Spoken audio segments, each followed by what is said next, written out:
Hi, പുതിയ വീഡിയോയിലേക്ക് എല്ലാവർക്കും സ്വാഗതം.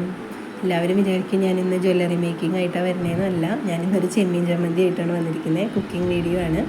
അച്ഛന് കൊടുത്തയക്കാൻ വേണ്ടി ഉണ്ടാക്കിയതാണ്. അപ്പോൾ ഞാനത് നിങ്ങൾക്കും കൂടി കാണിച്ചു തരാമെന്ന് വിചാരിച്ചു. ഇപ്പോൾ നല്ല മഴയല്ലേ, നമുക്ക് ചൂടും കഞ്ഞിയുടെയും ചൂട് ചോറിൻ്റെയും ഒക്കെ ഒപ്പം വേറെ കൂട്ടാനോ ഉപ്പേരിയോ ഒന്നും വേണ്ട. ഈ ഒരു ചമ്മന്തി കൂട്ടി നല്ല സ്വാദോടുകൂടി കഴിക്കാമല്ലേ നമുക്ക്.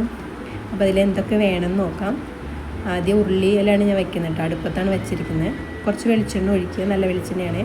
അതിലേക്ക് നമ്മുടെ ഉഴുന്നുപരിപ്പ്, അത് 1/2 കിലോ ചെമ്മീനാണ് ഞാൻ എടുത്തിരിക്കുന്നത്. അപ്പോൾ അതിനനുസരിച്ച് ക്വാണ്ടിറ്റിയാണ് ഞാൻ ഉഴുന്നുപരിപ്പ് എടുത്തിരിക്കുന്നത്. നിങ്ങൾ എത്രയാണോ ഉണ്ടാക്കുന്നത് അതിനനുസരിച്ച് എടുക്കുക. ഉഴുന്നുപരിപ്പ് നന്നായിട്ടൊരു ബ്രൗൺ കളർ ആവുന്ന വരെ നന്നായിട്ട് മൂപ്പിക്കട്ടെ. എന്നിട്ട് നമുക്കത് വാരി മാറ്റി വയ്ക്കാം. അത് വെളിച്ചെണ്ണ ഉഴുന്നുപരിപ്പ് നന്നായിട്ട് മൂത്തു. അപ്പോൾ അതിൽ നിന്ന് നമുക്കെടുത്ത് മാറ്റി വയ്ക്കാം. ഇനി ഈ വെളിച്ചെണ്ണയിലേക്ക് നമുക്ക് മല്ലി വേണം. മല്ലി കഴുകി വാരി ഉണക്കി വെച്ചതാണ്. ആ മല്ലി ഇട്ട് കൊടുക്കാം. അതും ഇതുപോലെ തന്നെ നന്നായിട്ട് മൂത്ത് വരുമ്പോൾ നമുക്കതും കോരി മാറ്റണം. ഒരു ബ്രൗൺ കളർ ആകുമ്പോൾ നമ്മൾ ശ്രദ്ധിച്ച് നിൽക്കണം. മല്ലിയൊക്കെ പെട്ടെന്ന് കരിയും. അപ്പോൾ അതുകൊണ്ട് അത് നന്നായിട്ട് ശ്രദ്ധിച്ച് അതൊന്ന് മൂത്ത് വരുമ്പോൾ നമുക്കതൊന്ന് വാരി മാറ്റി വയ്ക്കാം. ഇതിന് ശേഷം നമ്മുടെ വറ്റൽമുളക് വേണമെങ്കിൽ നമുക്ക് വറ്റൽമുളക് വറുത്തെടുക്കാം കേട്ടോ. ഞാനിവിടെ ചെമ്മീനാണ് ഇടുന്നത്. അത് ചെമ്മീൻ 1/2 കിലോ ചെമ്മീനാണ് കേട്ടോ. അത് ഞാൻ കഴുകി വാരി വെച്ചിരുന്നതാണ്. മഴയായ കാരണം ഉണക്കാൻ പറ്റിയില്ല. അപ്പോൾ അതുകൊണ്ട് അതിനൊരു ചെറിയൊരു വെള്ളത്തിൻ്റെ ഒരു അംശമുണ്ട്.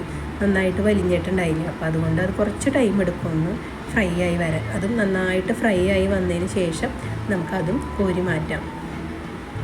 നന്നായിട്ടത് കഴുകണം കേട്ടോ, കാരണം ചെമ്മീനിൻ്റെ അഴുക്ക് നമുക്കറിയാമല്ലോ. അപ്പോൾ അത് നന്നായിട്ട് കഴുകി ഉണക്കാൻ പറ്റുകയാണെങ്കിൽ നല്ല സുഖം, പെട്ടെന്ന് നമുക്ക് ഫ്രൈ ആയി കിട്ടും. ഉണക്കാൻ മഴയായി കാരണം ഉണക്കാൻ പറ്റിയില്ല. അപ്പോൾ അതുകൊണ്ട് കുറച്ചൊരു ടൈം എടുത്തു. നന്നായിട്ട് ഫ്രൈ ആയി കഴിയുമ്പോൾ നമുക്കത് കോരി മാറ്റാം. പിന്നെ ചെമ്മീൻ വറുത്ത് കഴിഞ്ഞു. ഇനി ഇതിലേക്ക് നമുക്ക് വറ്റൽമുളക് ഇട്ട് കൊടുക്കാം.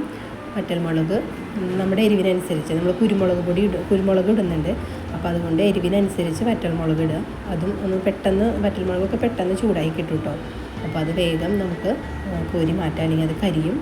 അപ്പോൾ വറ്റൽമുളകും വറുത്ത് കോരി. ഇനി ഈ വെളിച്ചെണ്ണയിലേക്ക് നമുക്ക് വെളുത്തുള്ളിയാണ് വേണ്ടത്. ഉള്ളിയും വെളുത്തുള്ളിയും ചെറുതായിട്ടൊന്ന് അരിഞ്ഞിട്ട് നമ്മൾ തൊണ്ടുകളിൽ നിന്ന് 2ആയിട്ട് കീറിയിടുക. അപ്പോൾ പെട്ടെന്ന് നമുക്കത് മൂത്ത് കിട്ടും. അതൊന്ന് മൂത്ത് വരുമ്പോൾ നമുക്ക് കുരുമുളക് ഇട്ട് കൊടുക്കാം. കുരുമുളക് ഉള്ളിയൊക്കെ അധികം മൂക്കണ്ട കേട്ടോ. നമ്മുടെ നാളികേരം ഇട്ട് നമുക്ക് മൂപ്പിക്കേണ്ട, കാരണം നാളികേരം കരിവേപ്പില നല്ലോണം ഇടുള്ളൂ. നല്ല ടേസ്റ്റ് ആയിരിക്കും, നല്ല സ്മെല്ലും വരും. അപ്പോൾ അതുകൊണ്ട് കരിവേപ്പില, നാളികേരം 3 നാളികേരമാണ് ഇവിടെ എടുത്തിരിക്കുന്നത്. നാളികേരം കരിവേപ്പില ഇട്ട് നന്നായിട്ട് വഴറ്റിയെടുക്കണം കേട്ടോ. നല്ലോണം നാളികേരം മൂക്കണം, അല്ലെങ്കിൽ അത് കേടാവും. കൊടുത്തുവിടാനല്ല, കാരണം പുറത്തേക്ക് കൊണ്ടുപോകേണ്ടത്, അവർക്ക് കുറച്ച് നാൾ ഉപയോഗിക്കേണ്ടതല്ലേ. അപ്പോൾ അതുകൊണ്ട് അത് കേടാവും. അതുകൊണ്ട് നന്നായിട്ട് മൂത്ത് കിട്ടണം. എനിക്കിതിൻ്റെ പൊടിച്ച വീഡിയോസൊക്കെ എൻ്റെ നിന്ന് മിസ്സായിപ്പോയി. അത് കാരണം ആ വീഡിയോ എനിക്കിത് കാണിക്കാൻ പറ്റില്ല. അപ്പോൾ അത് ആദ്യം നമ്മൾ ഉഴുന്നുപരിപ്പും മല്ലിയും മുളകും പൊടിച്ചെടുക്കുക, നന്നായിട്ട് പൊടിച്ചെടുക്കുക. അതിന് ശേഷം നമ്മുടെ ചെമ്മീൻ നമ്മൾ വാരി വെച്ചിട്ടില്ല, അതും പൊടിച്ചെടുക്കണം. ഇനി നമുക്കിതിലേക്ക് ആവശ്യത്തിനുള്ള ഉപ്പ് ചേർത്ത് കൊടുക്കാം. നമുക്ക് എന്തോരം ഉപ്പ് വേണോ അത് ഇതിലേക്ക് ചേർത്ത് കൊടുക്കാം. അപ്പോൾ നമ്മൾ ചെമ്മീൻ പൊടിച്ചതിന് ശേഷം നമ്മുടെ ഈ മിക്സ് നാളികേരം, ഉള്ളി അത് പൊടിക്കുക. അതിന് ശേഷം എല്ലാം കൂടി ഒന്ന് മിക്സ് ചെയ്യുക. അപ്പോൾ ഞാനിവിടെ അത് 3 എല്ലാം സെപ്പറേറ്റ് പൊടിച്ചതിന് ശേഷം എല്ലാം കൂടി ഒന്നും കൂടി മിക്സിയിലിട്ട് ഒന്ന് കറക്കും കേട്ടോ. ചെറുതായിട്ട് നമ്മൾ ബാക്കിലോട്ടൊന്ന് കറക്കി വയ്ക്കുക. അപ്പോൾ നമുക്ക് നന്നായിട്ട് മിക്സായി കിട്ടും. ഇതുപോലെ നന്നായിട്ട് പൊടിച്ചെടുക്കണം. ഞാൻ ക്വാണ്ടിറ്റി ഇപ്പോൾ നിങ്ങൾ വിചാരിക്കും ഇത്രയും ഉണ്ടാക്കിയിട്ട് ഇതേ ഉള്ളൂ എന്ന് വിചാരിക്കും. പക്ഷേ ഇതെല്ലാം എനിക്ക് പാക്ക് ചെയ്ത് ഞാൻ കൊടുത്തു വിട്ടു. പൊടിച്ച് വെച്ചതിൻ്റെയും പാക്കിങ്ങിൻ്റെയും വീഡിയോ ഒക്കെ മിസ്സായിപ്പോയി. ഇതുപോലെ നന്നായിട്ട് പൊടിച്ചെടുക്കുക. അപ്പോൾ നമ്മുടെ ചെമ്മീൻ പൊടി ഇവിടെ റെഡി ആയിട്ടുണ്ട്.